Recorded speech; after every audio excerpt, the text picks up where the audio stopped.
Creating a good video takes a lot of time. It takes hard work, planning, and we really don't want all of that to go to waste. Whether you are a creator, YouTuber, or just starting out with video, these tips will help you make the most of your transcript after you've already created your video. First up, you can use your captions to generate a YouTube description on your behalf. What you have to do is take the captions from your video and upload them into a generator. This not only saves you time, but it ensures that your YouTube description matches the content to your video perfectly. If you're not using a built-in recorder that automatically creates captions for you, you may want to consider a third-party tool like Clipchamp. This is a tool that has a free trial where you can auto-generate your captions by just uploading your video. There are other free apps on the market as well, so definitely do your research if you need something like this. Alternatively, you can film directly in an app that will give you the captions right away, like Tella, for example. You can download them from the video page and then use them where needed.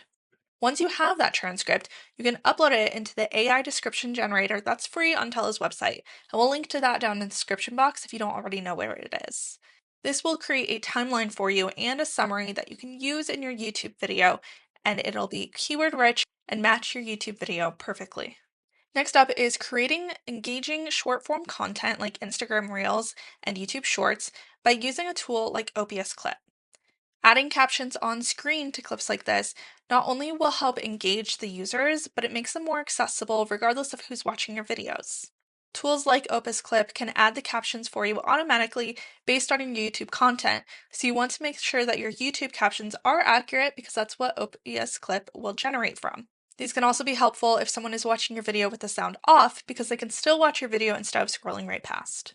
Captions are also fantastic for quick edits or just highlighting specific words that you want to talk about in your video. You can add captions in post in your video editor.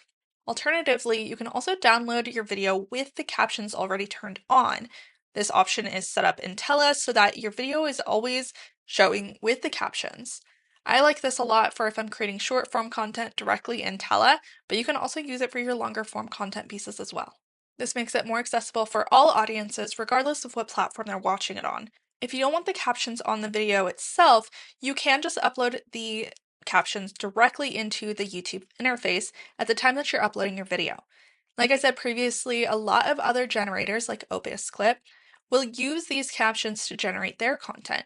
So making sure that it's as accurate as possible is really important, and making sure that the timing is correct so that there's not weird errors in the caption itself. Lastly, you can use your captions to summarize the video and create social media content using tools like OpenAI. You can take your captions to create the social content by using a script like this one, and feel free to copy this if you would like. This is a great option for helping you to repurpose your content across all social media, promote a new video, or just create a good social media campaign that's consistent with the video that you've already created. If you found these tips helpful, please leave us a thumbs up. And if you liked this video, check out some more just like this on our Creators Essentials playlist. Thank you for watching, and we'll see you in the next one.